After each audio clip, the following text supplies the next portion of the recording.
So today we'll be talking about hip flexor range of motion assessments. We'll be talking about the modified Thomas test for the Iliopsoas and Rectus Femoris. The Iliopsoas major originates from the lumbar vertebrae and the iliacus originates from the inner surface of the pelvis, both insert on the femur, while the Rectus Femoris originates from the anterior inferior iliac spine and inserts on the patella. So the functions are the iliopsoas and the rectus femoris, and hip flexion occurs during the iliopsoas and knee flexion occurs during the rectus femoris modified Thomas test.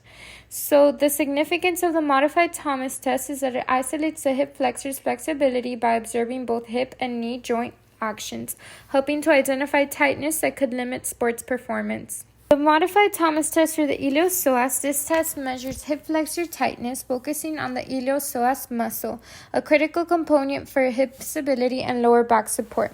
So begin seated on the edge of a table, then lie back while pulling one knee to the chest and letting the other leg drop. Measuring from the top of the thigh, ensuring that the back remains flat, keeping the lower back in contact with the surface to prevent excess arching.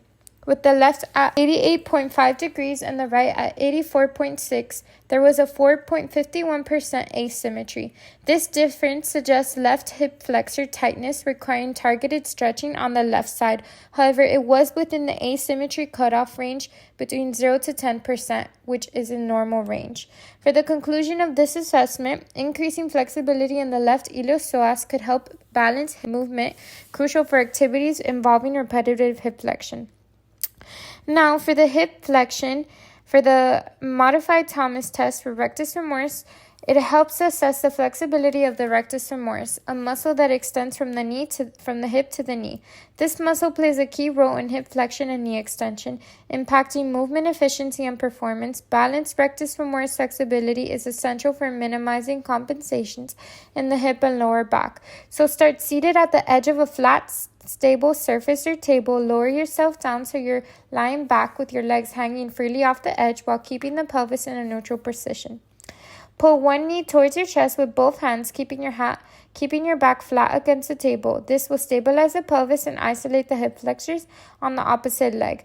Allow the opposite leg to hang freely off the edge, ensuring it relaxes fully to assess the rectus femoris length, avoiding letting the leg rotate outward or inward, as this may affect the results.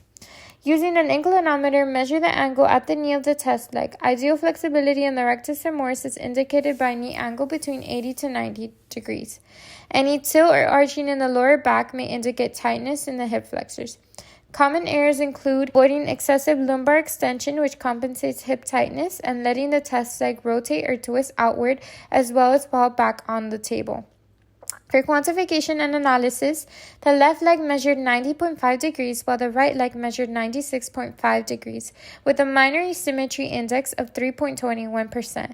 Both measurements fall within normative range at 80 to 90 degrees, but the slight imbalance suggests the left side would benefit from targeted flexibility work to maintain balance. However, it is between the asymmetry cutoff range for both legs reaching normative range.